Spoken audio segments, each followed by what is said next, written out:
Ko le beki hufanga te tal whakatapu ka te whanua me melotu.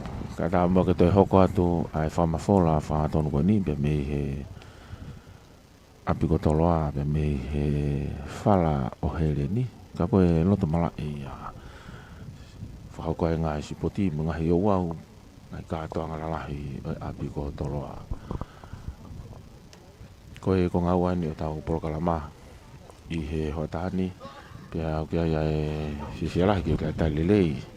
Tali fifia ko toa ki mo tolo ko toa pia mo kai mai he tau proklama whamafola whangatonu e aho ni ka koe aho i ngaini aho te au ni mango fulu ma waluia.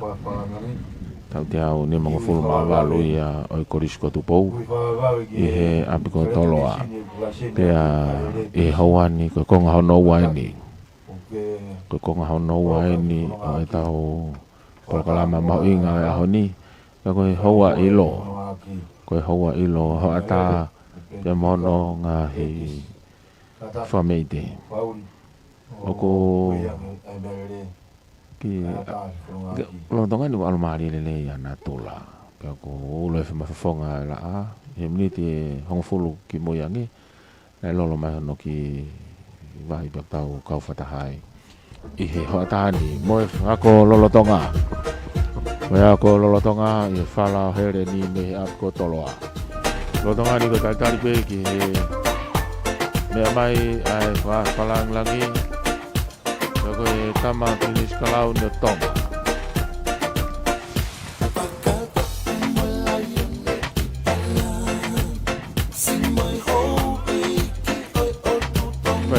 kaya tu lolotonga ni kau mai kau whalang langi na tolu ko be ko whawhia mai e pure ako lolotonga ni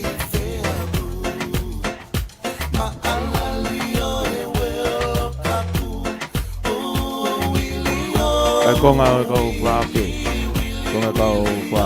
watani ai ako e apastoa Siapani la Comisione Australia, la Comisione New Zealand.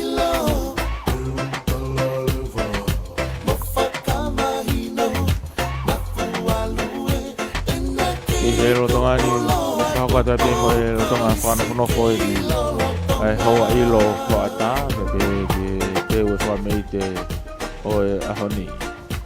Ai ako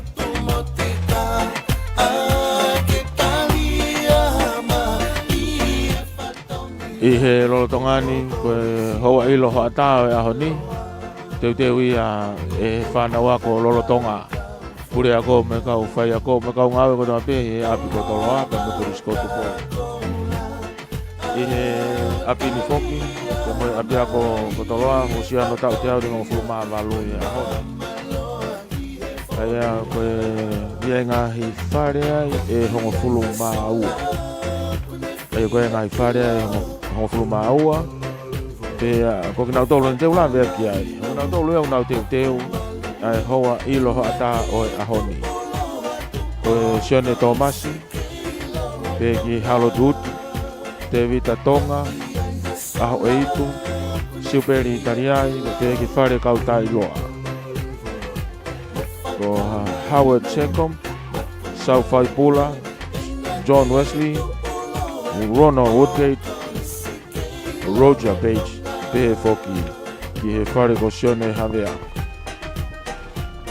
e ke fare o fulumaua o ko nau taitari hawa ilo hoa tāo e aho ni pe foko e whanaua ko lolotonga ia pe foko e whamalo ia nā tolo ko tāpi nau ofa mai ke whakaongo atu ai whamafola whangatonu koe ni me he whalau here ni me apiko toloa pe koe e whiwhialahi ke whamalo ia nā tolo ko tāpi nau toko ni mai o whapanga i tau polokalama me whamafola e aho ki he tauako o he tamapiri Niskalauni. His Royal Highness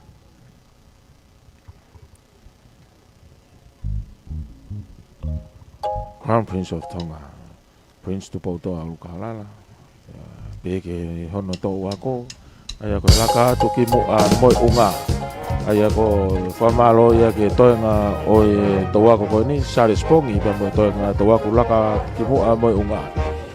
Pe whake Presteni, Nafe Tofui, Ngana tole tau ako o e Kariloa, o e Mamaloa e Apiko Toloa. Ai ko tau ako e ni ko Presteni ai na Tofui, peke toenga tau ako mo kau mamahi o e ako he kau Kristo tuku. Kariloa mo Mamaloa o Apiko Toloa. Ke foki mo kau taha Kristo tuku lahi ki Toloa. Ia tadai ki Presteni Lord William Tangi o Vanuka. Mo toenga hau e ki Kristo tuku. E ako mehan mo kau executive, mo ka toa mo kau mau tonga ia. O e ako angan. Pamalo lai foki. Ki he oau mamafa honi e toa ko ku taimu ai ko te manatu o fai e family alo mariseni una tolu kau Kristo tuku ko be i he mei loto kolmotua ko e vai fia la i he fatani ke famalo lahi ki Kristo tuku lahi e na o ke mari e frango atu ai whamafola whahanga tonu ko eni. Lawe i beo ko ki hawiri lele i be mei he toke lau hahake. Mune o mea e a mokomoko lele au pito i he kātoanga a honi. Lotonga ongona tu he lolo tongani. Lotonga ongona tu he lolo tongani ai te kui kure o e ka wifi mari e korisi lolo tonga. Ai e koe tangata ki whakauia o Eloni Niu ko me ka wifia o ea ko lolotonga ka hoko atu ai whakamere vela o e aho e koe na kulawe ki ai Saione pare whamanatu ko toke tā Moritoni e koe wharelotu whamanatu ia o toke tā Moritoni na ka hoko atu ai ai o wau malanga whakaeiki o e aho ia e lawe i atu o kei lepa peheni ke mo e kauako i he Koristonga pe ke kauako lolotonga mo nau matua tau i whanau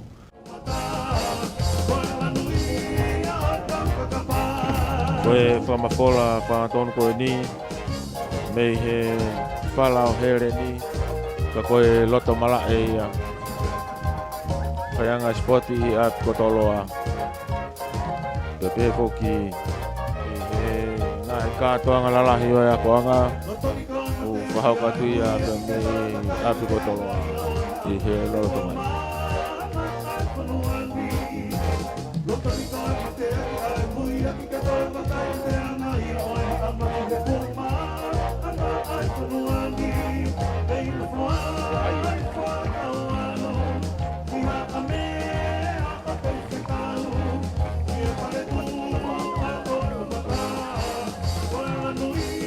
Matol ko yung mau bakay mai tau Facebook doon ko mai tau whahau man matao Prinisi tau whahau man matao ko kahau ia whanua alo ia ko tama Prinisi Kalauni ko nuko whawhiao mai ki ai kau whewhine pe foki i toa ngā kina utolo ko tape tau mui mai i he kātoanga mo i whiawhia o e ahoni ko hia ke hono tali lelei ke mo hono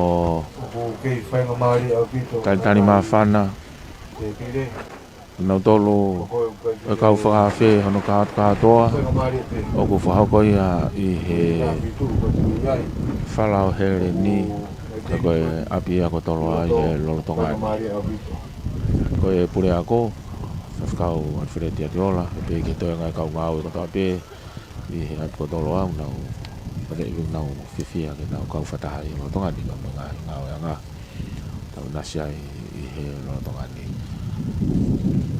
ane nai ange na ngula me kia he miniti nai wanoa ko si toa ia ki tau fa ki alo tama ki wa be pe ko ne o mia ia moko ki ha ko lolo tonga I he maha ko ia o te niti me ta fa ki fa tonga ko ia ia ka fa falang ko fa falang lang ia tama primis kalau ni pe mo to nga kau fa fe ke he ko ilo ata ya ni me te niti ko ia ta fa ki fa ke a bini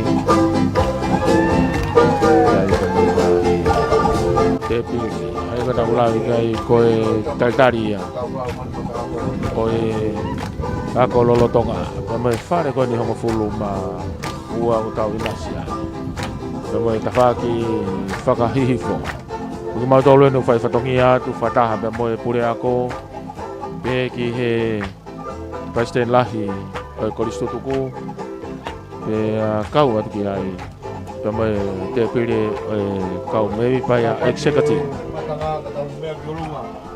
koe ni ko mea mai ai whalang aho tama prinis kalau ni o tonga tama prinis kalau ni o tonga bingi taime prinsesi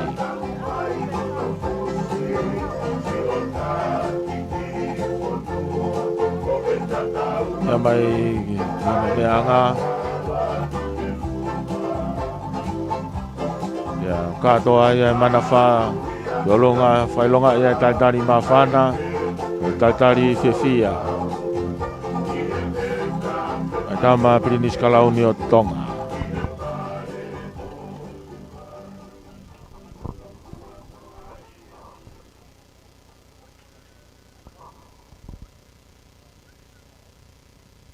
ya ko kata kamu me ai wa ko lo tonga no fono tolu e ba ai ngo fare ni pe ki muia I he loto ata be ko ngahi te tangata ni pe ngahi loto mafana ko kamata ko MC o ya honi ko five kau Mexico tap ke o to mafi Pune a fi ho tau loto nga kere ko tu pou mo ap ko toloa tap ke na fi fio king tu bowono Oi hau e o tutonga. Taine kuini kuinda nas pau. Tap ke tama pininis kalau ni. Pinis tu bau toa kalala. Tap ke taine prinsesi. Sinai kakala tuku aho. Me fare o ha mo ofo. Oi fa falang lagi katoanga. Whamanatu e tau teo ni mo fulu mawalu. Oi koisko tu pou. Tap ki a lotanga wanu konuka.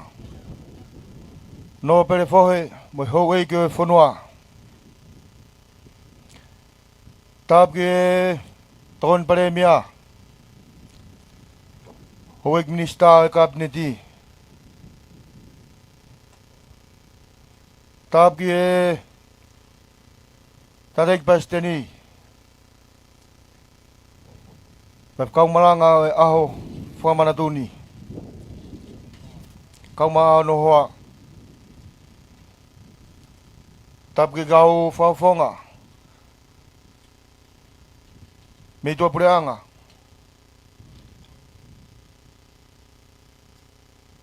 Tap ke kau pureako. Kau maa Whana wako. Tapu e iko wana. Wai whanu hapai.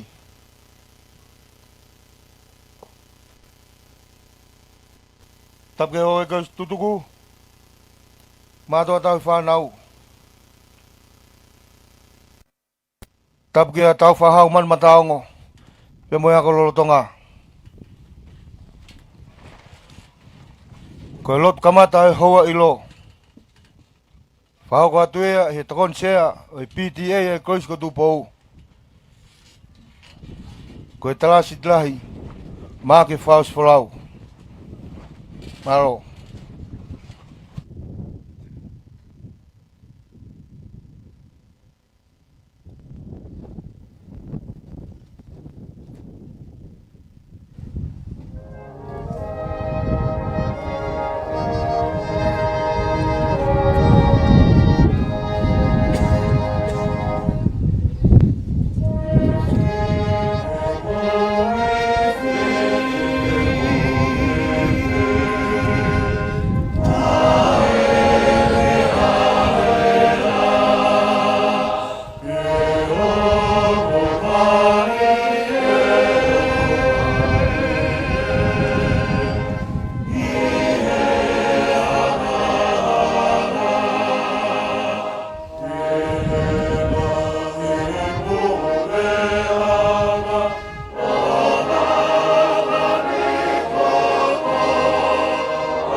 Toa tae ngā tae, mau hinga I o lalo wa e, mea mo I furi be, mau fe puno I, o kau alangi mo mamani, he hiki hofunge I alahi. Dua maaf, o mau I he malae, whala o here ni, ke hiki ai whakawhetai, I he mau kau, I whamanatu o tau te au ni mawhuru maa walu, o koris kotu bau. Ko mauliu pe me sa ione, pe moe whikau fis mua, ko omi, na mi e tangata ek presteni, mai whonua, pe moe a kololo tonga.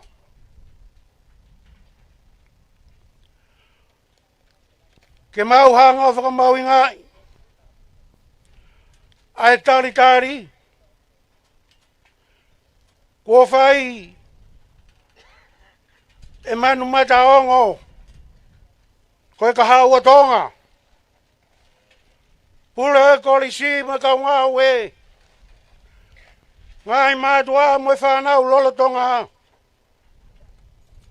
Ko I koe whatongi atua o e lotu. Koe mau lotu mo e kole, ka ilo ai whakawhe whakalang o e aho. Tangata ek presteni o e siasi. Mo haaf, whakawhe whakalang ko tobe. O me ai haivi, mo uilelei. Ke mau hoko atua ki ai whai whatongi a. Iha toi whanonga he tau e ta. Nā mau au ke whakamanatu. O te au ni mga fulu maa hiwa. O e korisi. E udua maafi. Koe mau lotu mo me mau kore. Whakwhoki mai mo haivi. Ke taki tau whae manu matango. Umarasi pule ako mo kau ngawe. Te moe ngahi mātua. Ke whakakatoa ki hona ngahi whatongia kotoa be. I he wholau ai waka o e korisi. I he uawhe uawha. Koe mau lotu ia ba mo mau kole. O mau whai kotoa be eni. I he uawha ho alo ko sisu kalaisi. Ko ia beho mau whakamo ui. E meni. Malo ki tonsea PTA. I he lotu whaata. O e te pire ilo. Pe kuonga fua.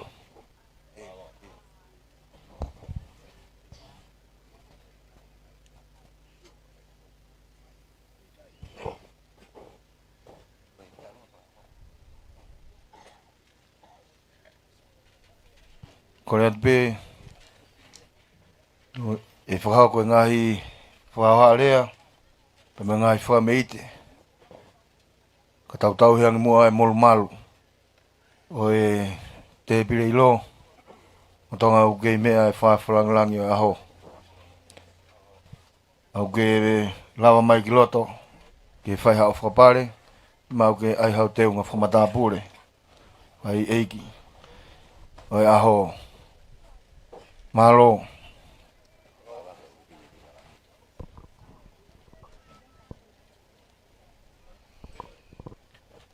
ko e rea taritari o e hoa iloni e whahau ko at pēia e tangarai ki pure ako whapikau Alfred Atiola o e skei tai lahi e konfenisi malo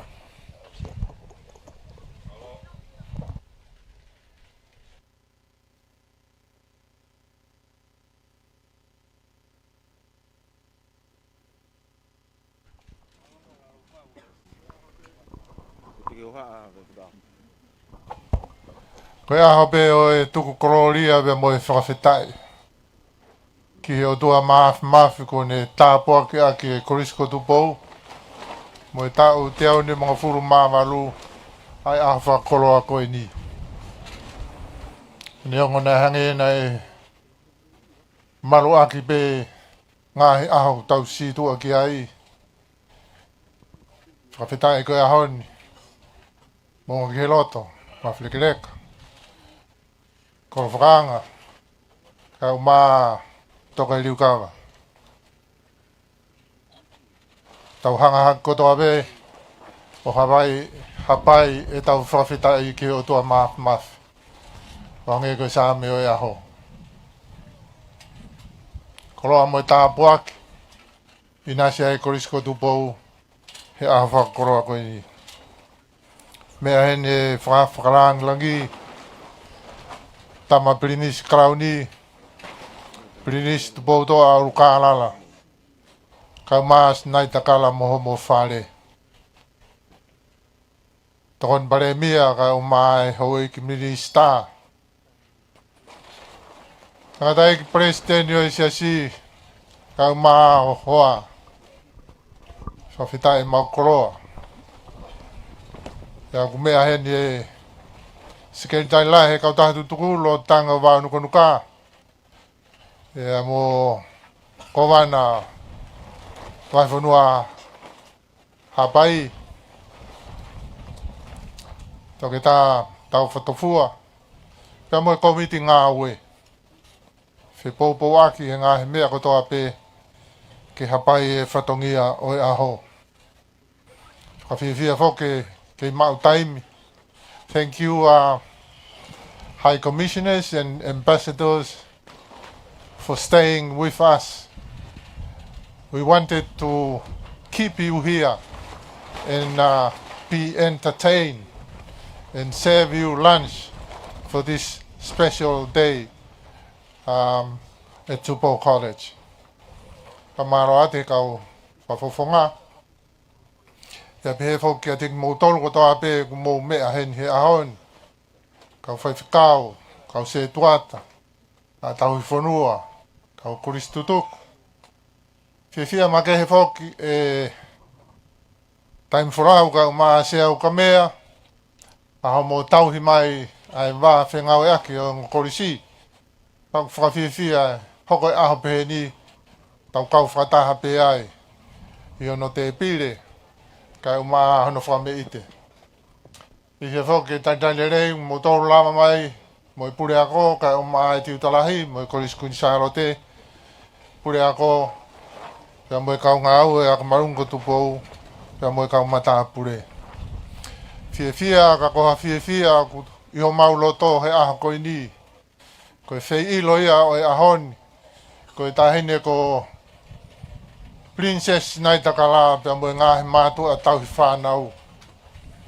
E a whawhitai ai ho maulau maari e liuralo.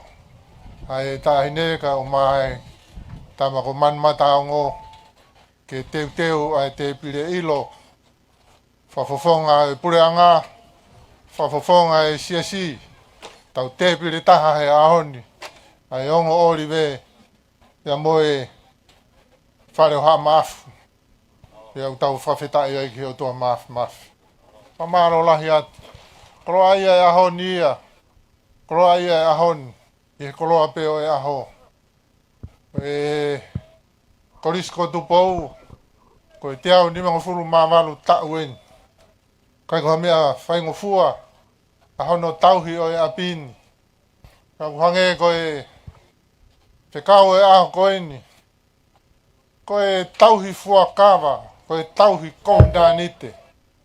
COVID-19 ai o tua ke whakawhainga maari e ke toronga e whaahinga o unau tauhi e fua kawa ko COVID-19 ai tangata neongo alupe mo foki ko vai he time lahi ka ku kai tuku ai whenga ke turi pe ka ku pehe ai fotunga e tauhi whatongia he apini ko hapai pe ko lea ia oe same oe aho ko hapai pe korisko tupou hapai pe ke ngai kupu whekau aki hapai pe ke he kresi o tope mei orunga he koia pe malawa ai ngahi whatongia. Au aha ngahi whakafotunga mehe apini tono no whakamore atu. Au kai tuku haiwi e mau whakaam ke kei hapai pe. He o mau tui ko ngahi lelei o tānaki pia mehe pureanga. Ko ngahi lelei o tānaki pia mehe siasi. Ko ngahi lelei o tānaki mehe kaututuku. Mo ngahi mātua tauhi whanau. E hapai peia e korisko tupou. Pia ko ngahi loto ku hapai. Oe mau tui wharala. Ka fondu ofa e ngahi loto ko ia. Pia mo e kresi ai eiki.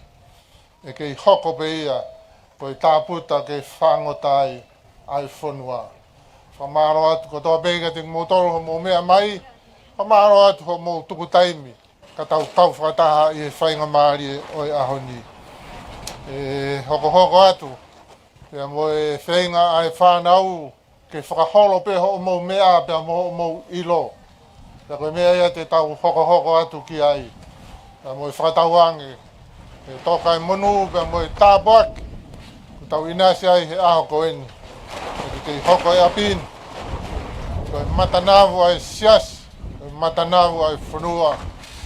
Koe matanavu ai o tua. O kei moui ai.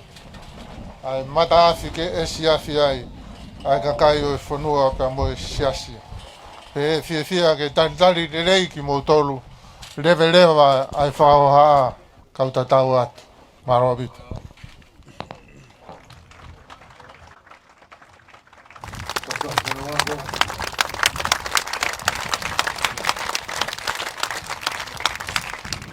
Kumalo ke tataki pure ako i e rea taritari o e hoa ilo. Wanga ke loto e mawhirikareka kolo whakaanga toka kiriukawa. Au hoko atu ke proklama i whakameite o e hoa ilo.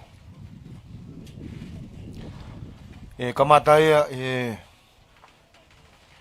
tauolunga ai kau ngau e korisi. E whahoko atu pēia e uhiki o e tātai tiutarahi. Ko me lape vaiola fisi hoi. Mau atu kia i mohono kautula whare. Ma tāpule lahi e korisi. Sione kasitati lutui. Te mei kolo matua.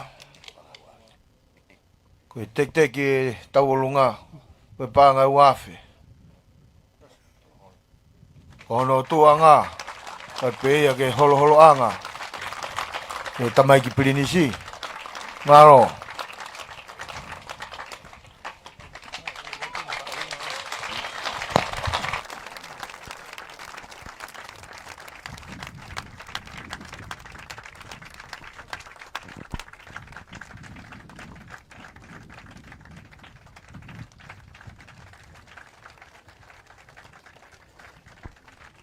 ko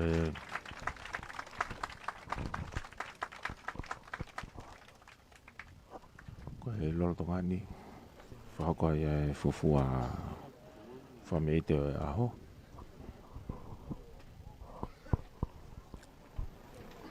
Ao lava e rea talitari whako e pure ako lolo tonga whakau alfredi atiola.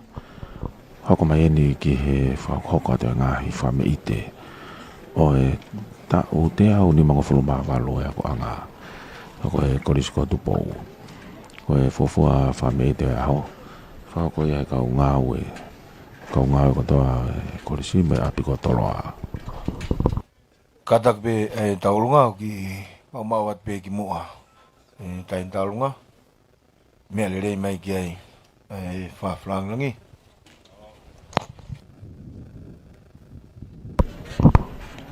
Kako e fofua whakawai a whamei te aho ni.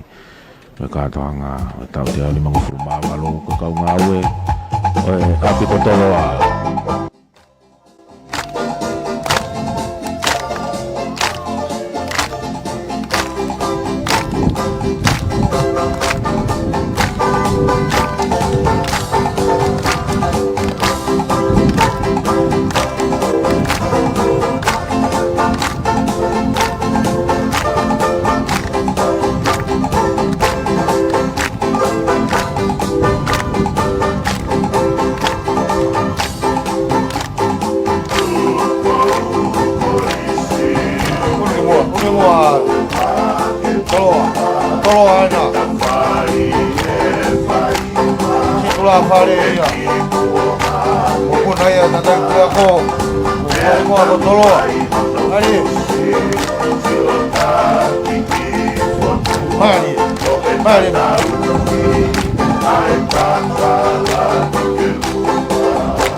Malo taulunga, malo whakapare.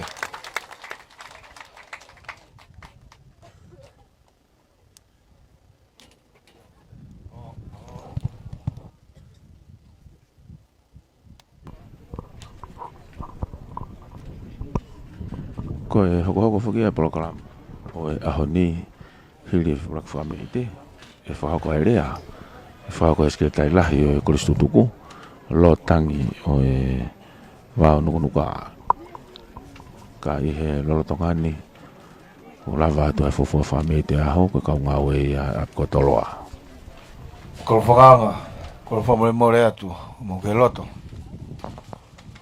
O te upe ki whaiwa. Mai moa e tama, tau whahau man mata ngo. Ka tuku mua ke hoko at mua ki whaiwa ka sete koni. Ka tau toki tā tuku ke whaiwa lahi. Tau hoko atu ai pe ki e tau olunga. Ai mata pule lahi. Tawau koea ko sione kastati lutui pe me kolomotua. E hoko atu kea ia e whakameite aho. E tau olunga ai mata pule lahi.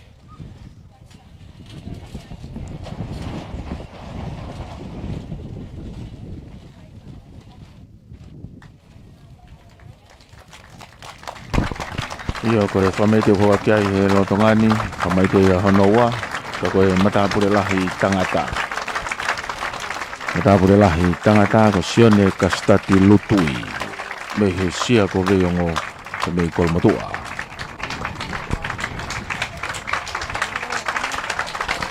Mawat pe matapure lahi, mawat pe tumua. Maro.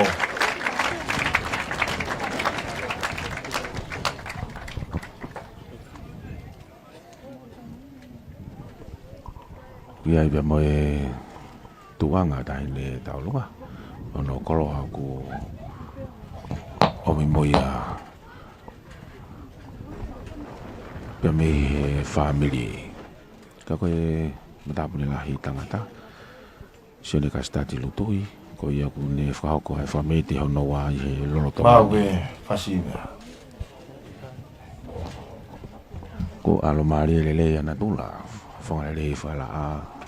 Omi mo ki hawili momoko me he toka lau hake. Ina sia ia kātoanga lahi o e honi. Ko e tau te au ni mo fulma walu. O e korisko tupou me he apiko toloa. Ari e.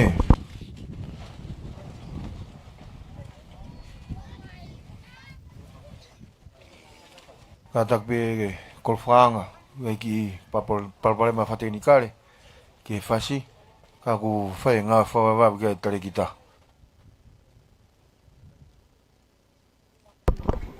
Aia koe hoko atu ene ngā hi whamea te aho ni. Pea kai ngatai oku toka e merino mo e whiwhia. I apiko toloa i hauani. Alo maari lele i ana tula. Pea whawhonga lele i whoki pea mo e ako lolo tonga. Neonga e ulo he kua no laa. Koe whasilahi e hupe ia whainga mea. Te watu ai pe ki he whameite koe ni, whameite honoua aho mahu inga koe ni. Ka koe totaha mata lahi tangata ia. Nere ki mai ia. whasi. O hupe whasilahi ia o tatari. koe matapule lahi tangata sione ka stati lutui me he matapule lahi tangata o ako anga ta ua fe ua fa ke moe frase ke te mutolon ka to pe o tongani yot murina ko ke moula mai mo vakai fo ke Broadcom FM 87.5 broadcasting te ma me ya nga hi fa ma fola fa ton ko ni me he fala ni Malo me te he whabari. ap ko to loa he lo tongani a ko fo ka fi lahi ko ya ko to wa ko ai tama brinis kalauni na fi ke popo mai ko ya ko e fa ma fola fa to no ya honi tau kau fataha tu yang mo to ako o tama brinis kalauni ko ko laka tu ki mu a mo unga ko to bi ai fa meite o aho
Tongani wotonga fao kwa taulunga mafana taulunga fifia ai matabulahi tangata ko matabulahi ya oi polisko tupo fao ko ya helo tongai kono kau tula fare kau gai fanawa ko be me he polisko tupo kawa ko lolo tonga me he tupo high school be foki ki polistonga ilonga foki ina koto he tau olunga ai whanau koe ni me ngahi korisi whakatau pasi me moe tūla whare i hoko koe ni nau ngahi whenga paanga pea ko nau teki whai vai pe ki nau tolu hono kato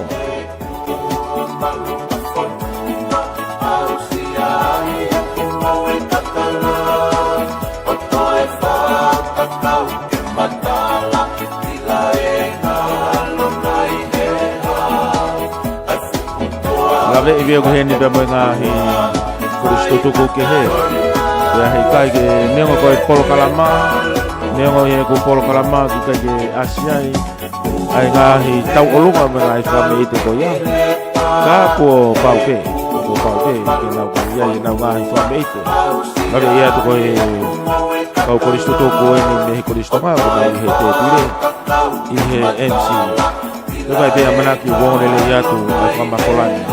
Taulunga ini mendapat korisi lolo toma, korisi koto ko. Tonga pau ko ini lolo toma.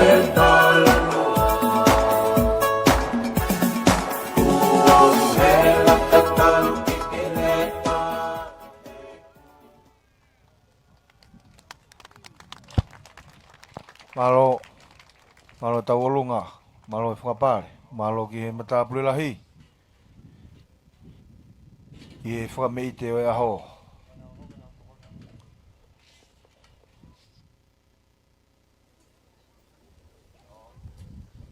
Io.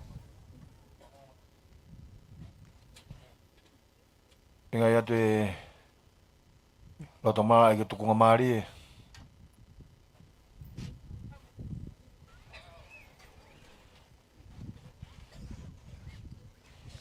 Te tau hoko atu ke he polkalama, ko e rea ulaki, ko e hoa ilo pa moe aho.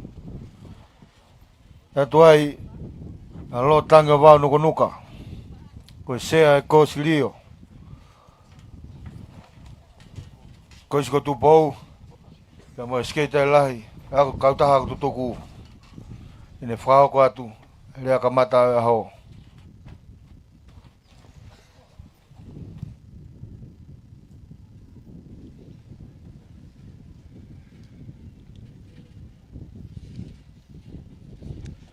Tapu ki he a whia ai o tua mawhi.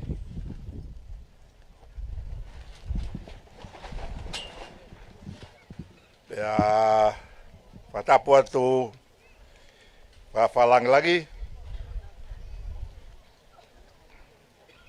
Wangke loto mo kol whakanga ko kore whakamane more atu. Ke hufanga i he whatapu kakato. E whai he pure ako he kamata. Tangata heo whai ki tua. Whakamono e koloa ko lawe ai he hoata koene katoanga mamalu koene mo e aho whakawhiawhia koene. Ko whitai lai ki o tua. Hange ko e malanga whaka eik ko tō bea mo e ai pure ako aho pe nia o whakawhitai.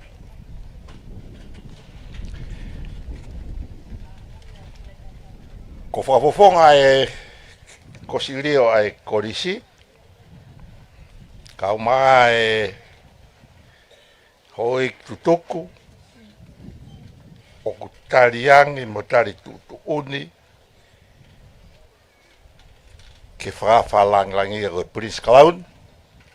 Tonga. Ko e Palestine lahi e kautaha tutuku.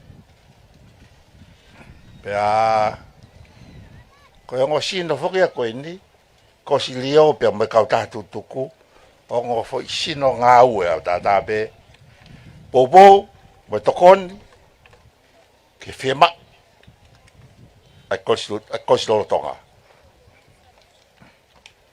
Pea, tau whawheta, koe malanga whaka eiki, ta uene te au de mau furu mawalo, ai api a koni ia. Ko ki fonua e koe ni wa mana kene ke tauhanga o kātonga i ai senturi. Ua o e lotu i he wafe wao no. Senturi konferenisi e tauni. Ngai sino o nau toka ngai. Whare e korisiko tupo. Tau whawheta e mea ko tope. Pea neongo e tau I heni he kai uhinga ke ke. Ka te utau atu e mea koeni, kol whakanga. Toko taha ko tope o kui he korisiko tupou I he ahoni. Ia ene kaunga ke korisiko tupou. Toko npare e mia, ho eik minista, kato kau te kula koe, Kato. Ho e ke ta whakakoe. Kai ke aha taha. E ta iaha ne kaunga. Ke korisiko tupou. Bea. Ko mea ko mawhana iau. He kungau me he kosirio. Bea me kautaha tutuku. Ko whatongi a bea koe kono whakahoko atu e mea. Mea beia a tonga ni katoa, mo bāma ni katoa. Kau ko toa mai mo tau siasi mo kosi tu I kolope. Pea lava e whakataha e President Lahitok lava I nai he whakataha lai. Mo mea e whoke ta tau kātoanga lahi whakamui he neko te au ni manoa. Tau kosina tau hufi e Science and Innovation Center. E mea whakamawhana ki tau tolu. Tau whalau here ni ka tau ki wakai takatakai holo.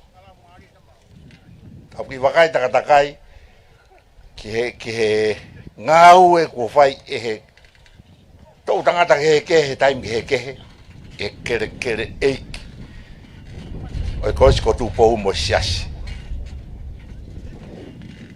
Ko whakatahala koe ni, kake ko whakataha koe tau katoa ngone toki osi. Nā tau, iai o te longa e kautama koe ni he tawakoe. Koe nā tau whare whakamanato tau whautu pou wha, pia mohono ngahi, project na tokoni ki ai. Katoa e ngawe ko ia. Nai 5.2 milion panga. Lava ia. Koe ahoni, kai whakatalahi ai tamapiri nisi, whakahoko mheko si lotonga. Ai project e taha hokat ki ai. Koe whatongia pe o ia. Koe project koe ni, mo mea I te utu ki lava ke me kosi leo, mo mea e te au ni manoa, na e whekau, na e tuku mai he ne awhio. Ukuwhi foi e liri, penga e whanau ke nau sivi me he kolisko tupou, ki ha whainga university pe e huki ai. Kau eki. E tari he parestedi. Ai foi whekau ko ia. On behalf of siasi me kolisko tuku. Peko mau foi e liri ia. Koe tauni. O ki kalasi koe ni, e international. Nau toko tahavalu mena, nai huna toko wanima, mau toko wan, mau tahiwa. Te nau sivi hanga, sivi me kolisko tupou, ai silapa New South Wales, ko sivi university.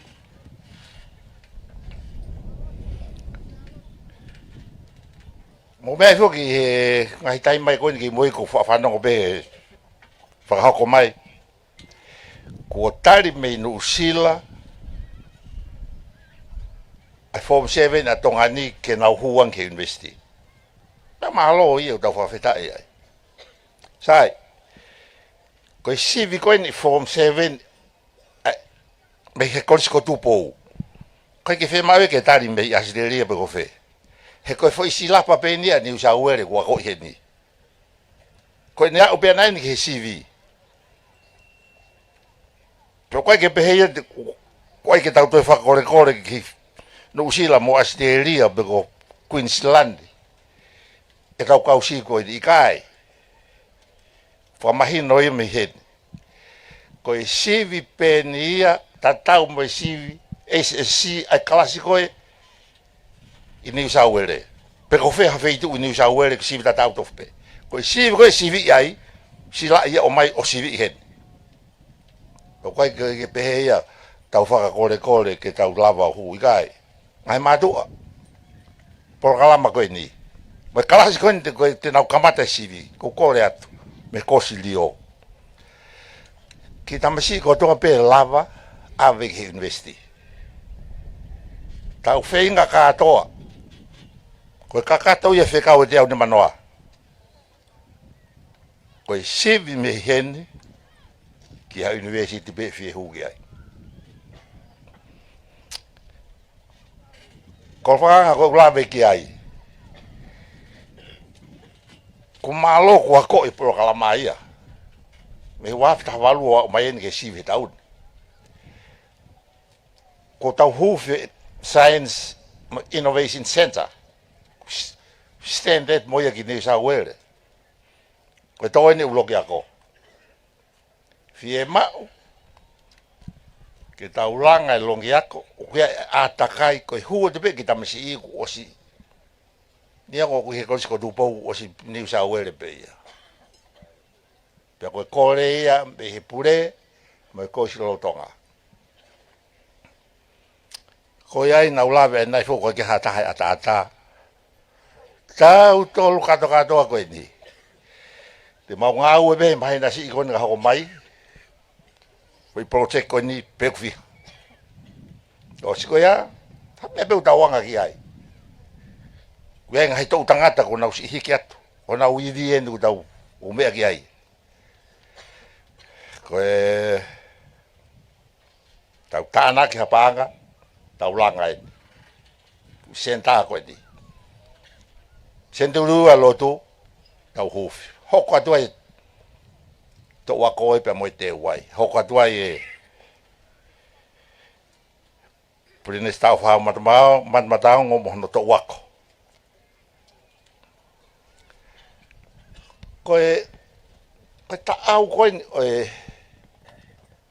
tau o tua pe mo tau hi mai o tua ke fuaka va ko ne tau fa no ke malaka o fa no pa ko whakakau ka pate tau ki whakakau loto ki he sentu re ua kohiri tau peheni taha valu ua wha kai kei tonga ni hamisnare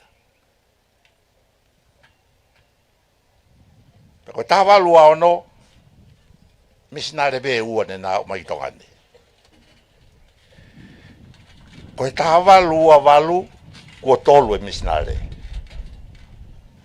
falo tu e kakai ko tawa tolu taha ko ta uia na italia e sia sta fa hau a lot for cristiane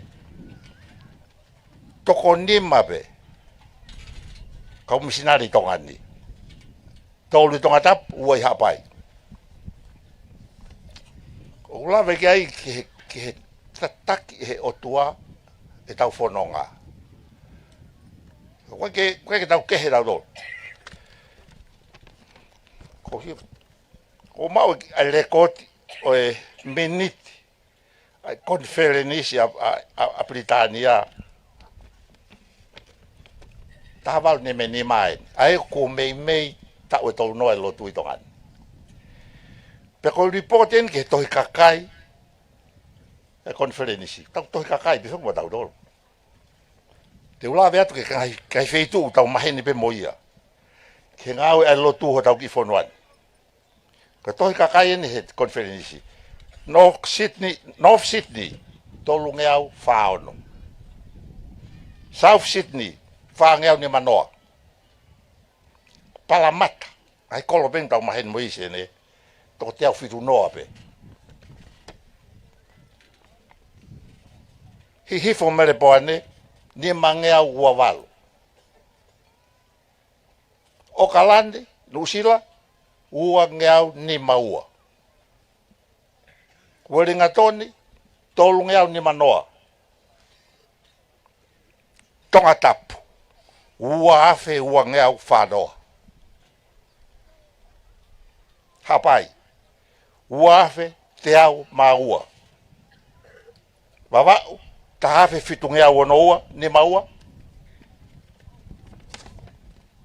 ni o top tapu whangea o noua, ni o fo whangea ua. Hoiki. Ko lawe ki heni. Ai taki he otua. Lau maari e. Ai whanonga ki whanua koe. Ko tohi kakai koe ni. Toko la henga ka ulotu koe. Me mipa siasi i neo top tapu. He siasi koe i okalani nusila. Filau, ko tahawalu fitu o nogu hik e moritoni hene himi. Dai ki fodua, te tupe o set. Kai ke ba o tua, ba siwa hene rei.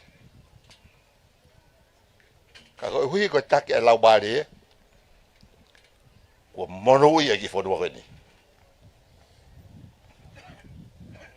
Tau whanonga ia. Pe au pehe fhanonga e konsuko tu pou. Te whanki. Pada ke pe whakaloloa te ki whakao sia toa ke. Ko ki project e kau taha tutuku ko whiri hia mo e liri. Whaki mai hene a whioho no tofi ai kau wai ke tō ka wai ko tutuku. Tau mua taha pe ke toko ni e whakalakalaka e ko silotonga. Pea kua umai ne e ka wai motu e ka wai daimin. Tai mia ke haola, whae ka ngā ue. Pea o mea i pe whai ngataa. A koe weekend, ko pe whakao ka tupe ke ek minister reipa mo e whakatau aki. Ton pareipia mo e hoi ke kapteti. Koe weekend, ma wahe atu e sample, kilo bei e ua, mo e aka, whanga whakatapu. Ave ke marketi unau whima mai mi Florida, i Amerika. Whai pe whengau e aki, ka koeni. Ka pau e tari he marketi koe ni, quality kawa koe ni mei kau wai. Koe ne a wai e matapa ke kawa kotoa he whonuani. He kai ke lahi, a kawa he whonuani ke tau he marketi. Pea, koe kulau pe he kapau e whima. E a maake o whakakore atu, mo whakatange atu. Teke a facilities ia e koe tutuku, porque slolotonga ke process. Ai kawa ke export quality. Kau kapau e mondu ia whenga koe ni. Whenga marien ke whokoto ai ka vai e whonua e la vai a whakamaketi pe. Ka koe tau mua ia koe studu koe ni, koe kawa koe ni. Tari ake pe whima ue pure, koe koe slotonga. O wata o pito. Ko slio, pe o wata o pito ke mo koe studuku. Malo o pito tamplinis. Ai tataki de rei whanonga e kostutuku. Ok, mauiwi e whaitona o whare. E ke mai moa e prinisi e koskotupou. Rawange o tuake ke whaitona me langi. Pure haa moe ofo. O tupu. O whātua au pito. Te rewa me whakawhaka o tatau atu. Kataki o paspas mai. Paspasi mai e ke tai lahi tau taha ko tutuku a mai sea puate ai kois ko tupou o tau tara e whawhita kolo whakanga maa mong ke loto ma whireka toka kiri ukawa nei whai e teu ai ki whaiwa koe ni i whakameite ke aho mai moa e tama tau whahau man mataongo. Koe wike pe ni e taha hono teu e whaiwa koe ni.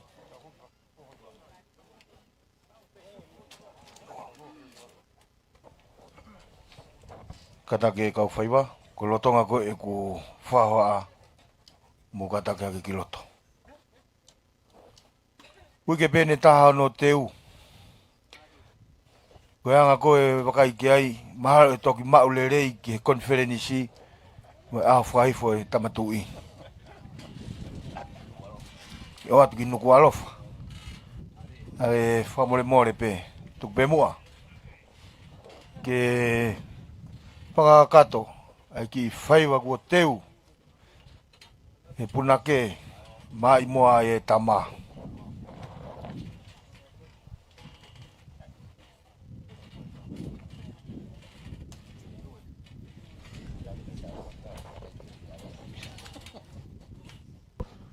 Hoko na pe ki he whameite o aho, ka koe whameite ni hono tolu.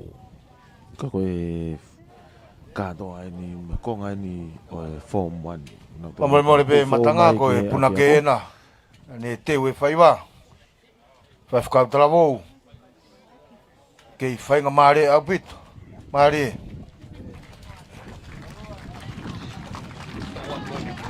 Ka koe whana wako eni, he Form 1. Ai ako kau whataha mai a tau whahau manumataongo pe mo e. Kau whaiwa ko ni koe whanau Form 1 eni. Form 1. Oe tau ni. Kawai be mo e Form 1 International. Ina tolu katoa ai koe. Toua koe ni tama ko tau whahau man mataongo. That's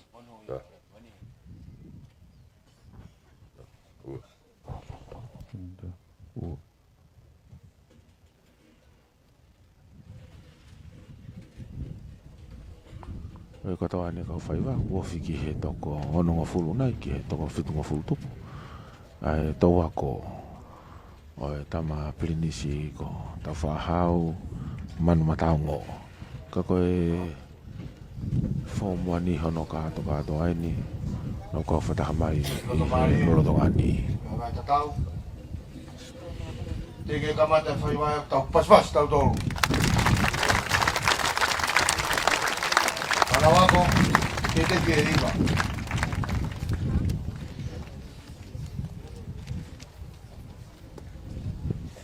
Mahino pe koe whaiwa koe ni teu pe ki he aho ni kātonga i tau te au ni mo whau māwaru. Ata tupe, e tai whakapae. Teu whakapapa. Hero, bro! Teu ke fua. Hero, fua! Unu tawhaki. O tūtū ne whaiwa koni, e ula tā ia, te utoki whangofua pe whakapare. Koe kai tuku ke mea mai. Teu ke Ai whawharangilangi, i whakameito e aho. Hero, tau! Maria ta maiki.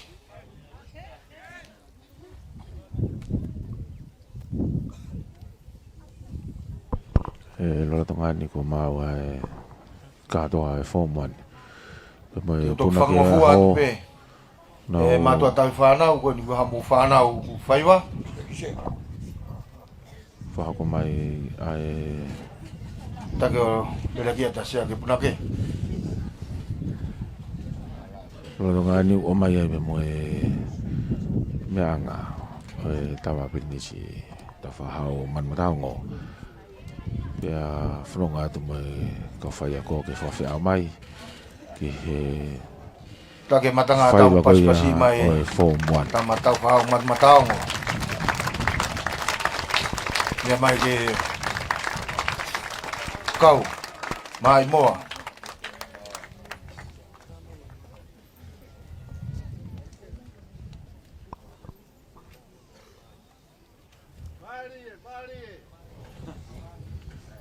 Mea mai e tamaki Rie, mea ngā ke whahau koa e whaiwa mo e kātoa e Form 1 ni i he lolotongani a. Teu.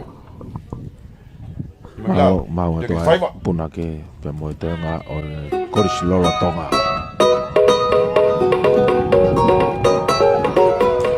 tanga e whaiwa ni koe whauia takatahia. Uisa e huelo, kamoera o Rie, e whala o ata. Lea e tangata, i he wai kopuna, matapana kau, e kolofonua. Pahiki e mama i matangi mari, matamahi nai e otu palani, e New South Wales i Australia, University, e otu matiketika. Marie, University, e otu matiketika. Isa he huelo, kamoe Marie. o whala te fua, e whala o ata. Lea e Mahino pe koe whaiwa koe ni koe whatu e ni ai Presidenti Mao i South Australia tau tai nā tonga. Tāwhu e ni ngahi tanga kone hanga omi e whiawhia ke lausi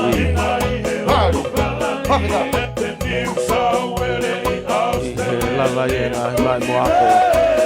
Na sia kia tonua, na koe kahau o tonga. E me poki kia taloni lolo tonga.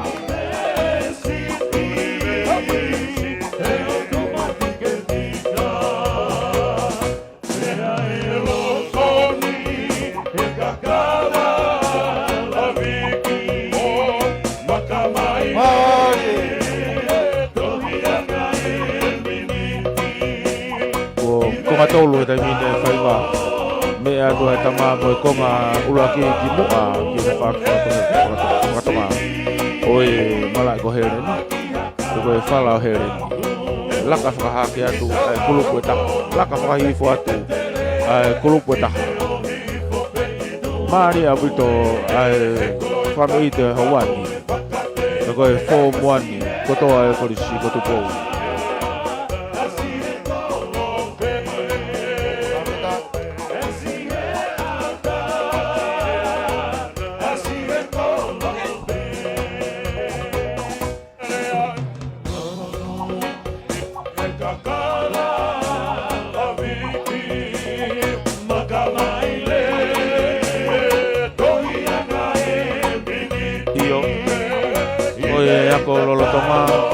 Ako lolo tonga pe moe kauiki ai korisko tupou pe kau elo ni mo na tole kau tangata tare ni tia o lolo tonga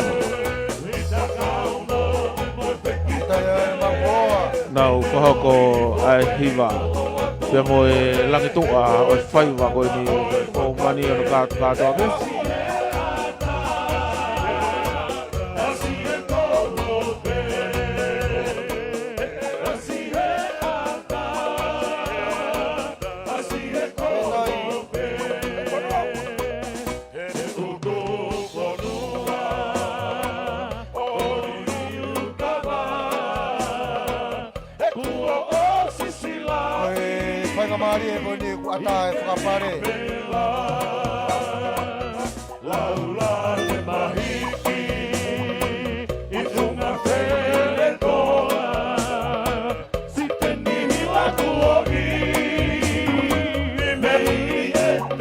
Whamafola, whamatonu te me whala o here ni. Whafola whamatonu me whala o here ni he lolo tongani. Koe whamei tēni whamatonu me he korisko tupou. Aia koe whomani whamei te rea honi.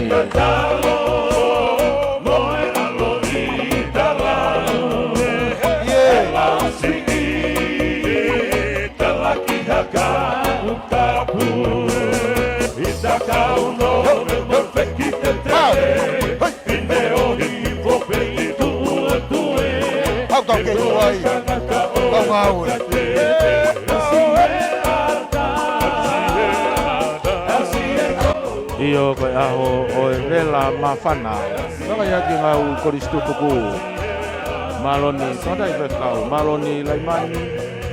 Pe ki he toe ngai kau hoi ki koristu tuku. Nau laka mai. Pe moe toe ngā o e koristu lolo tonga.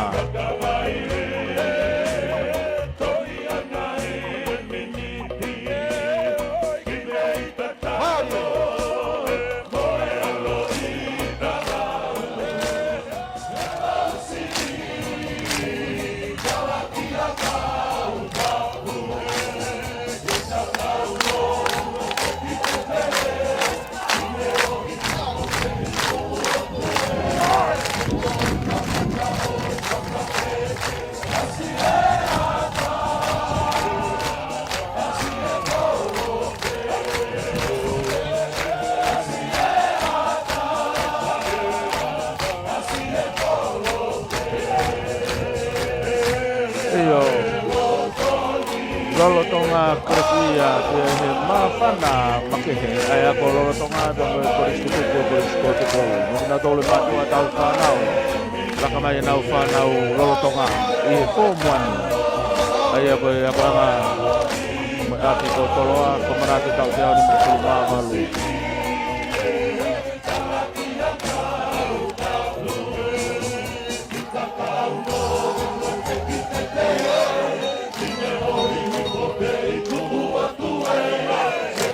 Come on.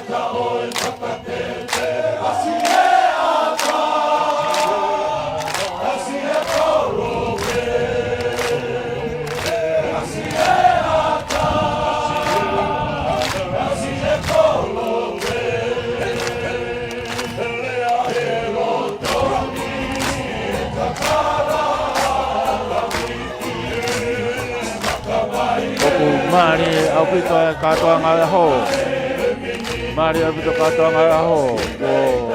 I loto kotoa mo matua tau whanau, nau mui mai he nau longa I whanau, nau tolu whai katongi a te mea pina.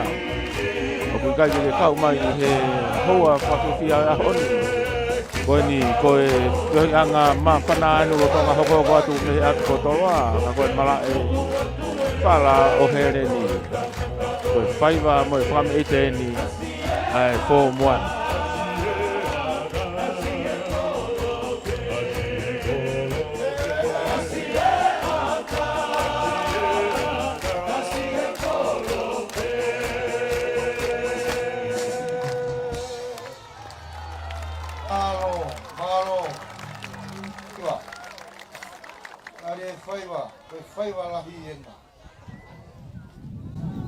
Kapau pe wike taha kol whakanga. O nea uke konferensi mau lelei au pito. Pangalo atu. Tau whau man mataongo. Whawheta e mau koloa.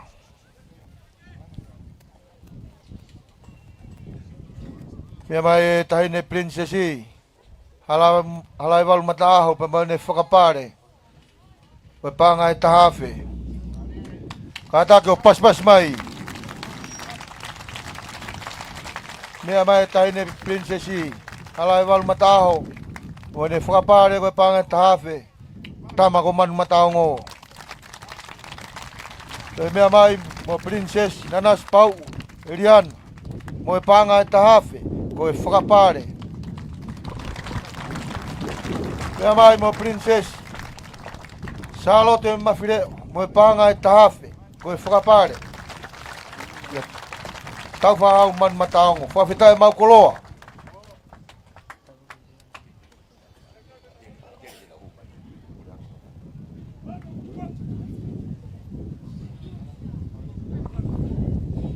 Manau, tanaki me pare o tuku whaerei pe, mai pe ki te pile koniga tuku malu ai. Ke uto ake kasa, o mufi kaima, uto ake kasa. Maro. Ia ipa moe whakapare eni. Ai, ako maalunga kutu pou. Mai moa e tamako e tahawhi ni mangiau. Pas mai, ako rotonga. Pure ako, mo kau ngau e, ako maalunga kutu pou. Maro e whakapare.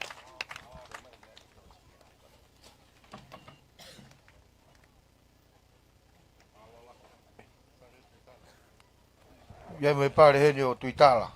Malo. Pare o toroa. Ne pehe ke ompe ke utua ke kasa. E fin. Whai ake tau maa. Malo.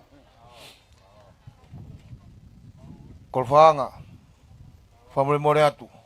Lolotonga e maa imoa e tama. Whana mai a mafitoki mana mo ui. O miha ki whainga maari e. Koe ongo seniare ni kuna iheni. Se au ka mea, ki a taimi whorau. Kina iheni pe, nana iheni pe. Ke mau kau whataha e, tau e kovi nā ni te pa moe fuakawa. Maro, koe taimi koe ni, koe taimi o e funga mana mo ui. O whaangi whai haki i tawalunga, whai haki i whakameite. O e matanga. Ko sea ka mea.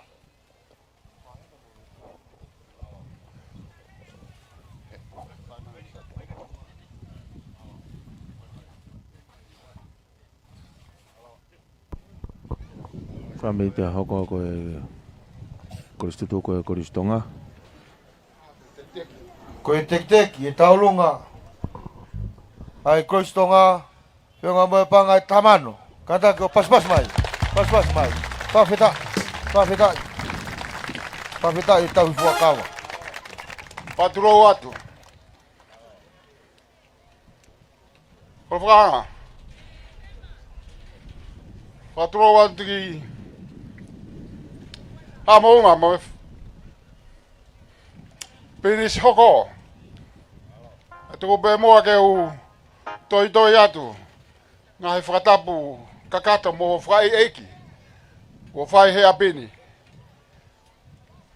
Ko whie whafonga i atu pe. E tampini si. Pini stungi. Ko e Palestine lahi. O e koistutuku koistonga. Ka o maa time wharau. O me mātua. Whai whatokia. Me api ko atere. Pehe ki he pule ako. Kau whai ako, mo si kau whai ako. Kau maa kau taha. Ai mātua. Nau whanau, nau ako i atere. Mau i heni pe ke poupou atu. Poupou atu ke whatongia. O i maa imoa ako he whanuani. Pea ukai toi aha uri uri lātai. Ko e lava pea tau hau. Lava kotoa e toi ngā. Lava pe kolisi ko toloa. Lava pe kolisi to ngā mo ngahi kolisi e whanuani. Pea ko e nau merino pe. Ko e merino ia ai whanuani. Ko ta wange pe ke tau whakako ko e ni. Ko tau lelei. Mua tau e whakalaka. Pe amusia mua api ko toloa. Ko e esiafi. Nai whai mi whare lahi. Whawhetai. Wau atu ki ngahi whanua muri. Ma ofa atu ki mō tolu katoa. Lewa malanga. Malo se kwa mea.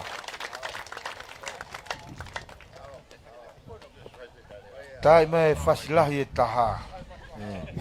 Fasilahi ko e taha. Ta mea. Malo maftoki mana moi. Ke pule ako. Se kwa mea tan pulau mo ako tutuku. Malo ke tau fuakawa mo tau kovinani te. Mama fan.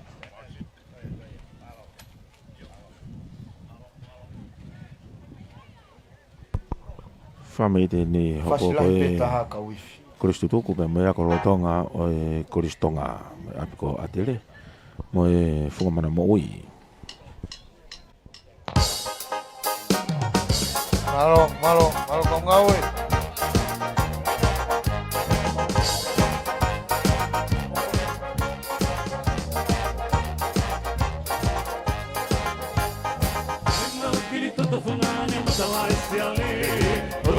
Filangi whaianga i e tuke Utunga ki tunga he mana tai hano te kele Ua whakina na toanga i e silupe Kau mano au tō se salau manu ka mahiki Koria ke kakala he mane whakapalo me te nisi Ari tau longa Ni o te pele ni te koe mokoi o e kapakusi e te tangata ki e politiki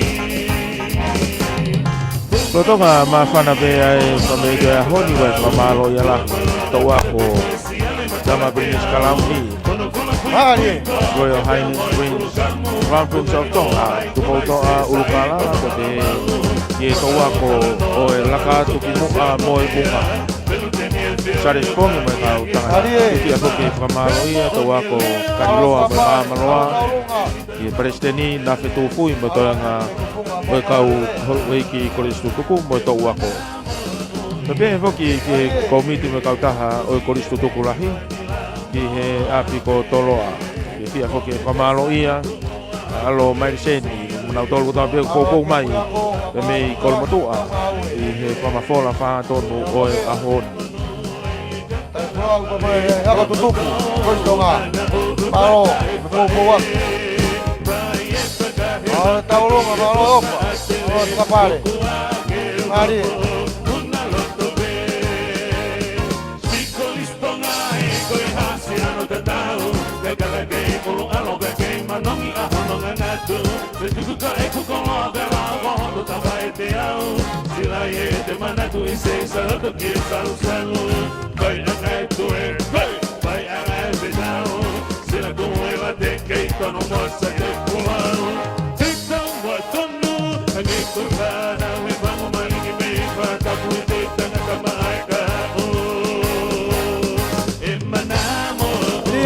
Ari tau longa. Alo, buka pare.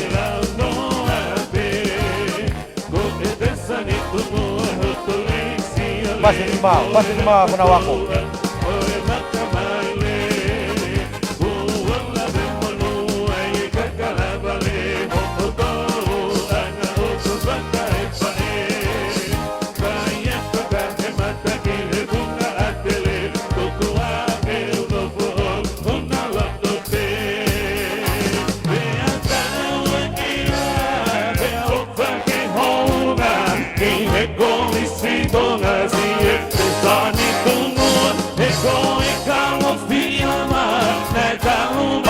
Mari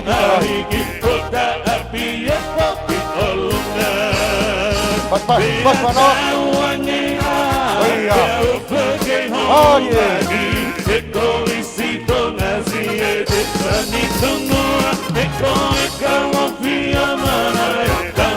Mamafana ai pio ibu tu sio ngai lanu ya hot.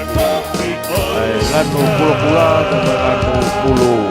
Bagai ai famite ai koristonga. Malo atu. Mas to gimana mau? Malo atu ke pure ako.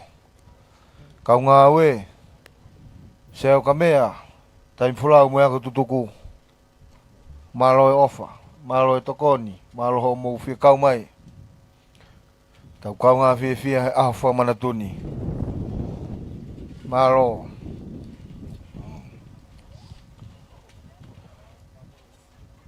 Maro kau matapure. Maro kau tiuta, kau whaiako. Lolotonga ai tau olunga. A maftoki mana mo ui. Hawa tau la iki o kunsarote o whanawhana mai. Mong ke loto, o te ke hohaa, kua weno tawhaaki. Marie, wha mawhana. Kou kau pe mo au he tau i fuakawa. Maa lota loa eiki. Ko he whainga Marie e koe ni. Tiutalahi ai koriskun salo te. Malo.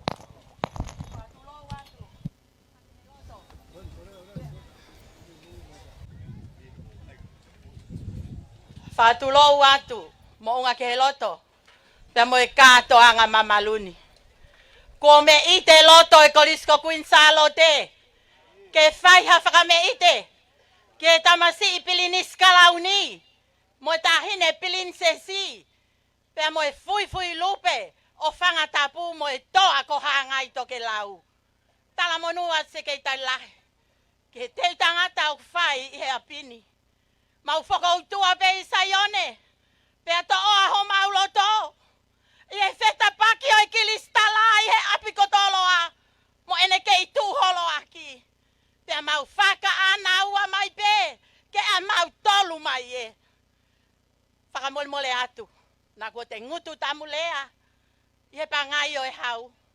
Ka aku mo oni pe lea i o e pangai o e hau. Whakawhetai korisko tupou. Maari e korisko tupou. Tangane e korisko tupou. Whawhetai lahi. Tuku mua, ke whai atu ha whakame ite. E he whanau pia mo e pule ako. Pia mo e kaungau e korisko kunsalo te. He koki mau tolu. Korisko tupou ho kaunga whanonga lele i taha i he maamani. Tu au whātu. Maari. Langi mai lewa e maa i moa. Kai whai ai whakame ite. Maari e koris fefine. Pas samaiki. Tek e taolunga. Koris kunsalo te, koe pāngai uafe. Te pas mai koris kotupou.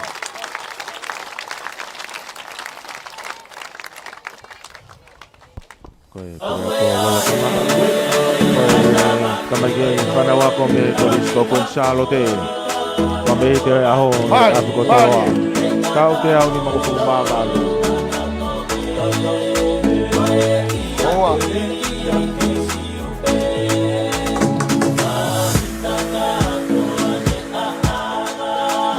Mari.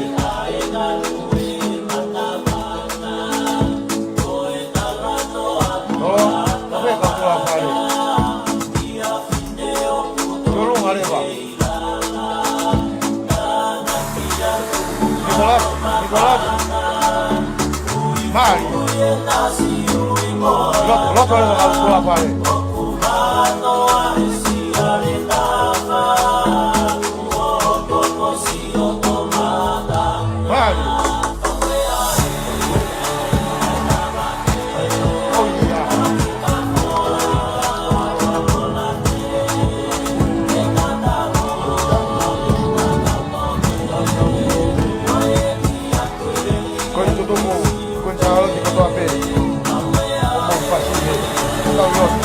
Mari.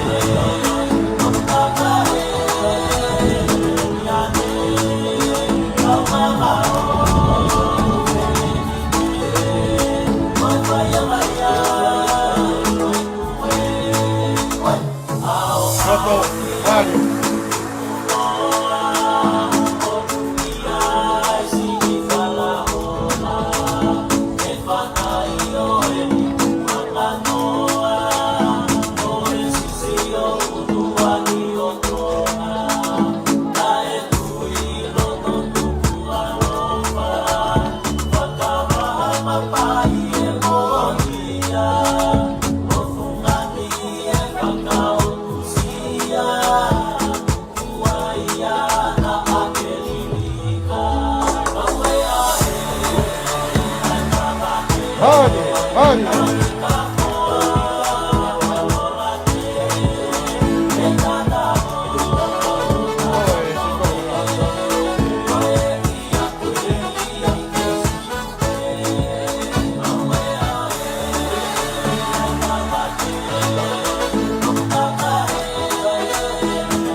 Malo Gonzalo te.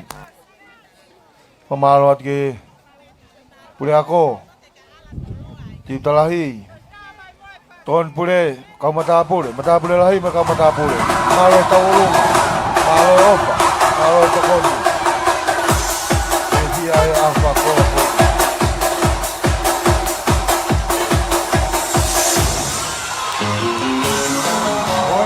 Bueno.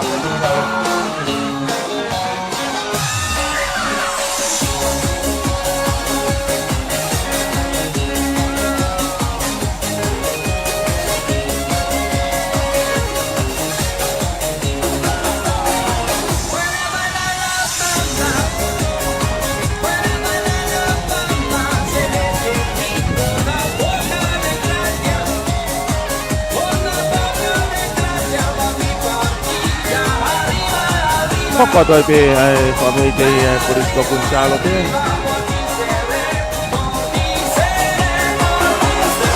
Kalau mari ni dia nak tula ni lo tongan ni to sai matai o ku toka mari de pala ni ko tolo. Ia ko tahan ni ai Corisco ku na wa mai. Ia ko ana lo tonga. Semua lo tongan. Ako Corisco tonga ni ke ni Corisco Gonzalo te.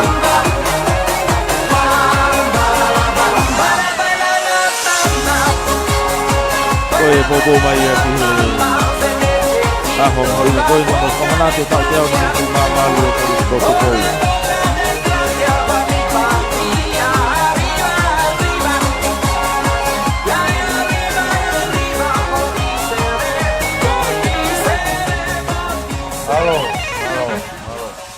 Malo apito. Oh, mafto gimana mau? Malo kaya malo ngutubau. Ikut syarat. Halo, tadi kita. Okuiheni ai pamole pe. Fa watu eki ofa koini. Okuiheni tukuhau. Ai taxa Corisco tu pou. Ko Alfred maga ka ola. Ko taxi wano atahiwa. Pemi malapo, pemo mata pule lahi. Oi wano atahiwa ipe ko sione frisa skia. Pemi malapo pe. Na tak tahafi. Talo na nofo me ako. Mo totongi mai na tuku hau ka tak tahafi. Fa feta malo atu yang family. E afunga afo te au, malo ke manatu mai. Malo off, malo tokon.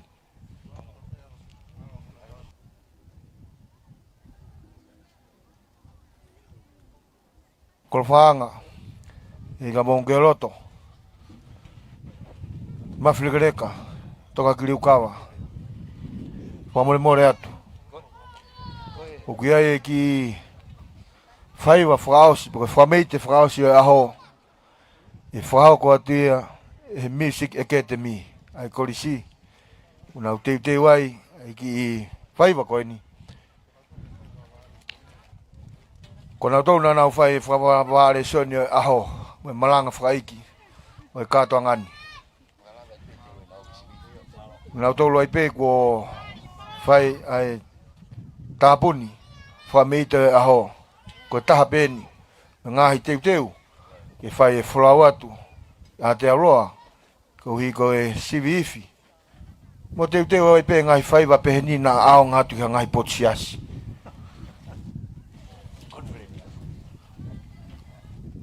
Ko ia, ang mua ki whainga maare ko ni, ta mai Music Academy.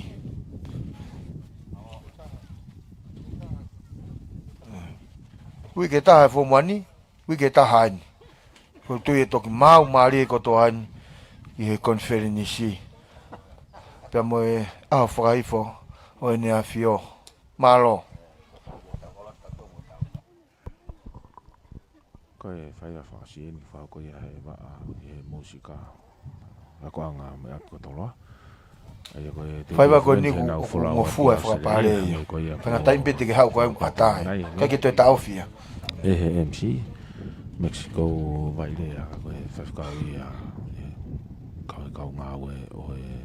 Tafoki. Ako ni. Uno.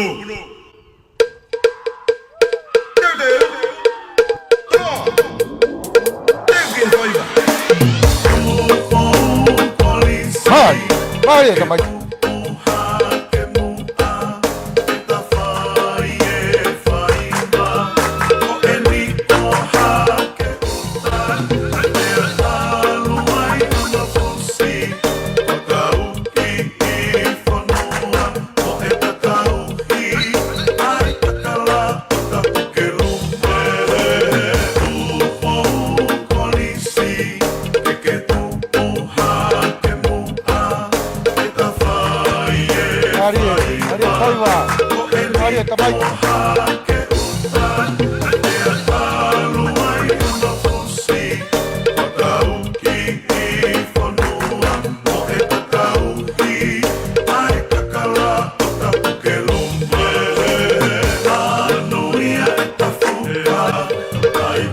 Kau whaiwa ko ni unau tolu na wanga o whao ka paware ko ni malanga mai ke ho.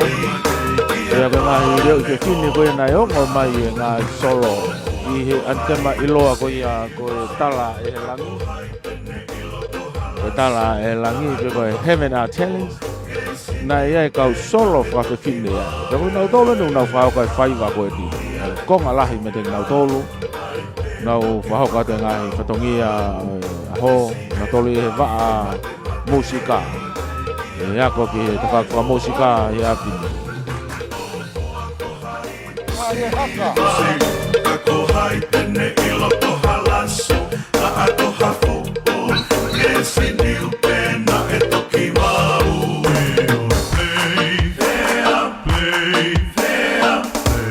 Fea blue, e kohona aiwa ko eni, koi kumi pe, ai melino lele.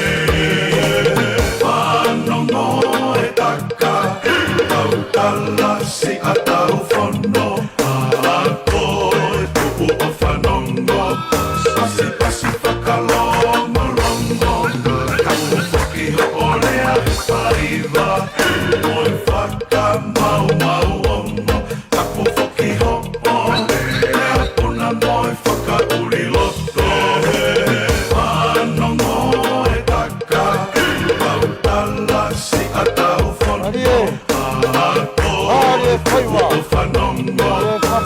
Pasi whakalongo longo Kaku whaki ho olea he whaiva Moi whaka mau ongo Kaku whaki ho olea Puna moi whaka uri loto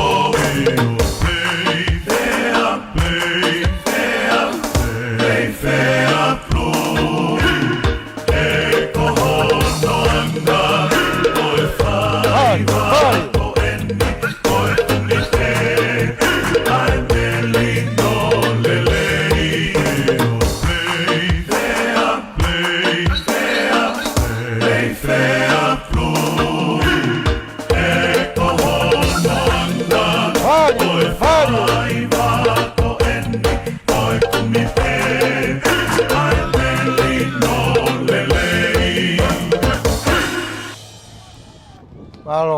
Malo. Tataki kawifi. Malo pito e tau lunga. Tanak me tau senti ke kamataki tatanak e tau totong kinu sila. Malo. Malo tali kita. Ege whanau. Malo e teu. Pamole mole atu kol whaanga.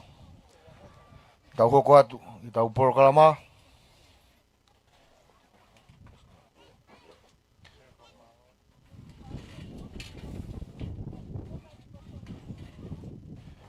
Tau lea whakamalo. Me tau lo tuku. E whakako atu e. Tata iki paisteni ako. Toke tā pāri whau. Malo. Kole fomole mole atu moa kolofanga. Tapa moe tama pinis kauni amano fare. Tapa ke takai paisen le sesi peko kole fomole mole atu kau hawa te tau whakatapu ni osfai i sayone. Tā ke whakato ai whakamalo ai sesi pe moe potungao yako o whakafofonga atu e tangata iki paisen le sesi. Te lau koroa, mo lau tāpua ki alofa e o toa, wha koroa ke aha koen, koe aha o lau monu. Mea moe whakawhita i laki. I kona e kosikotu pou, ano tau te au ni mau fulu mawalu. Ko omi hono whekau, pea kuririka ai potungao e ako, kai umaa ai kosikotu pou i ahoni. Malo e mautala. O ki ai be foke nao ia ai si o koe kalofiama. Koe ki mofisi mai. Koe ki matafi pe o mofisi mai. Pe koe mofisi mai ko ia o tupu ai. Mo tupu ai. Ai ngahi matafi fo o. Pe koe tue koe talaya ani koe esiaf. Hange be ka te au koe kalofiama. Oku mapuna pe aku puna mai. Pe aku tupu ai ngai matahafi fo ou. Pe aku tai maria ai whanua pa mo siasi. Whakawhita ai mau koroa. Whakamalo ke e pare mea. Kama ai pureanga ho mo mea heni. Ke whakaongo ai kore a tangatai pure ako. Malo apito ho mo mea heni. Ni hoku mo ngoi ko mo Fuluta makia he ngau ai pure ako. Ane o ngoia. Ko hai te mautoi kore ki ai. Ika ko mo tolu pena mo mea mai pa mesea. Malo apito ho mo mau taimi. Ka fia ai honi. Kolo whakanga. O ku ranu mata ai funga e whanua. Pea ku alo maari e mea kotoa pe. Me ite ai me ite ai e tama ko tau whahau. O tui au kolo whakanga o whiunga. Ai whai wai ai tamake awe ki nukalofa, ke senturi oe, konfreni si. Mutiri tau whiunga anoa bea mo ngai kwa ngai si. Ie whameite o whai he tamapirinisi. Tā whahau manu mataongo. Whakakoloa lahi ko whai, e whamalo atu. Iho mou lau marerei kai o mai, ai whare o tupou ke mai moa i ngai o ngai sesi. Tō e pēni kolofkanga ai ngai whamiri o e siriana ke o mai nau whanau ki ngai aka o e siriana. Ka pau ko lau marerei ki ai tamapiris kalauni o e whanuan. Koe haha tō e me ai whai he kai whamiri o e siriana. Koe a kou pore ki tau tolu he ahoni. Kei ata e tau ngahi ako. O kai koe kosikotu pou pe. O kai koe kunsao te whono na ngahi loki ako. O kei ata pe. Ai ako malu kotu pou. Me nukalofa. Ke whai mo tari e ngai kalofiama kutu mai. Ko hui koe whono anga o e ako. Lotu. Pea mo e whonua. Koe malo apito e whakakoloa ngai matua. O mo whai tari koen pe ngari eiki a honia. Malo apito. Ai whakamatawela. Ko lau tai maari e ko sko tupo pe ko tau lave monu ai. Ko whamalo ia ku whai.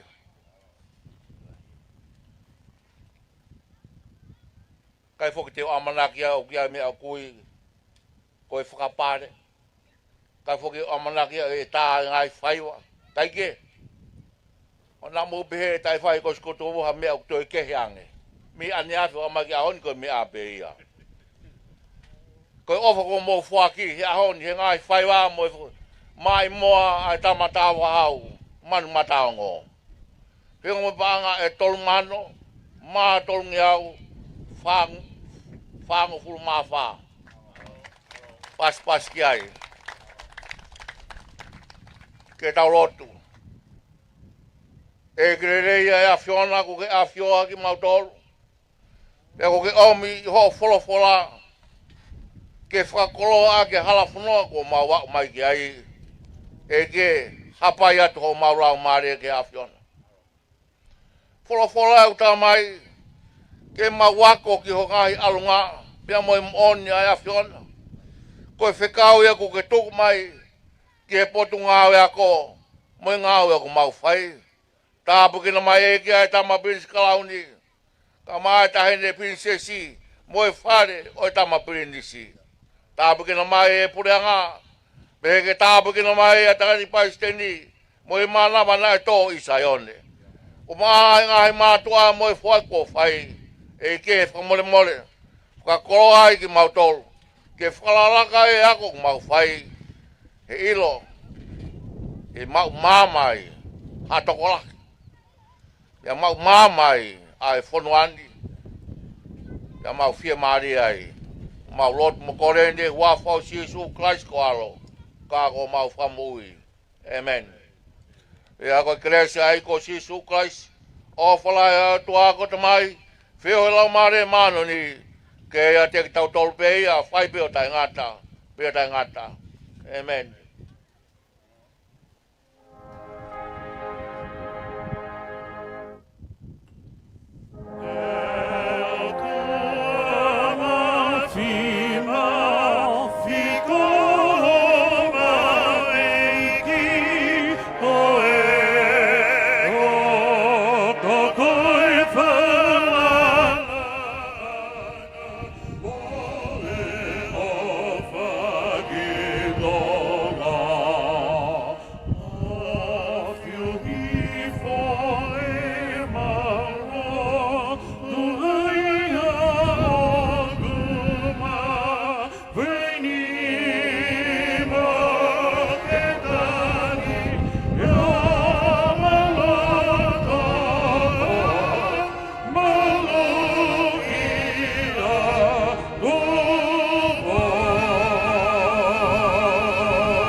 Matua tau i whanau. Tau whai a whakapapai tolu. Tama pirini si mono whare. Hebi hebi! Hebi hebi! Hebi hebi! Maro. Ko e lau kakato ia o e whamafola whaatonu a e o wau makehe a honi ka koe whanunga i me mono kato ngai. Hau sia e koriskotu pou ai tau te au ni mga fulu mawalo i a honi. Ko ngā ulua ki, hange koe ane nai ange, whahau ka hano malanga whai ki, tangata ai ki Western Assessment na tau tai nā tonga.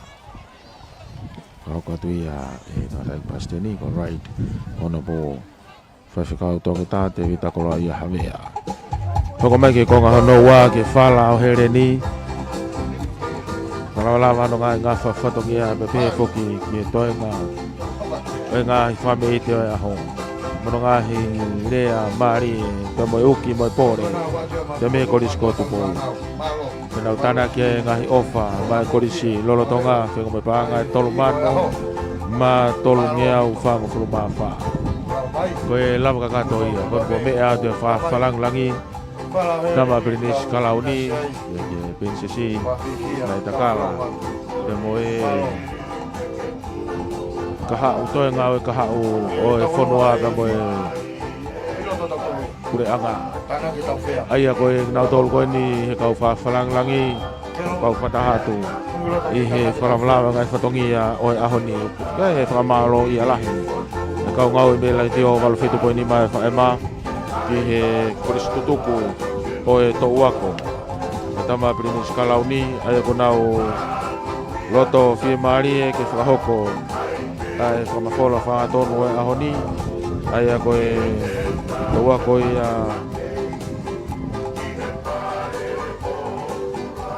Oi, tama British Kalani, His Royal Highness, the Crown Prince, Tupotoa Ukalala, e moe laka atu ki mua moe unga. Laka ki mua moe unga, me pe ke toa ko kariloa moe maamaloa, Palestina e anake tupui, o matoenga kau wako tutuku. Pe poki ki he kautaha koristu tuku lahi, kautaha koristu tuku lahi, ye nau loto ki maari e whamafola whangatonu atu. Ai o au mai ngai honi i re tio pal fitu ko ni ma fa ma tau ta ki atu e ngai lo to fare me ngai o motu e kai ngata ai e tau live stream i Broadcom FM 87.5 FM casting ya o ta ki atu ki ngai o to mori na hana ka pa patawangi pe ngai o le ya tu pe ma o ko le fa mori atu ya ngai tono no e fo fa ya o e fo malo ia foki tupo lea e foki mesa ke whamokioa o mai ongo whaita kiria pai a lopita takafu wau whirisonu whinenga nofu malo abito mau mea mai katau foki e ki e whamawhora rea i e Mickey Lani House o re te o walfitu koe ni ma e whaema ka mau mea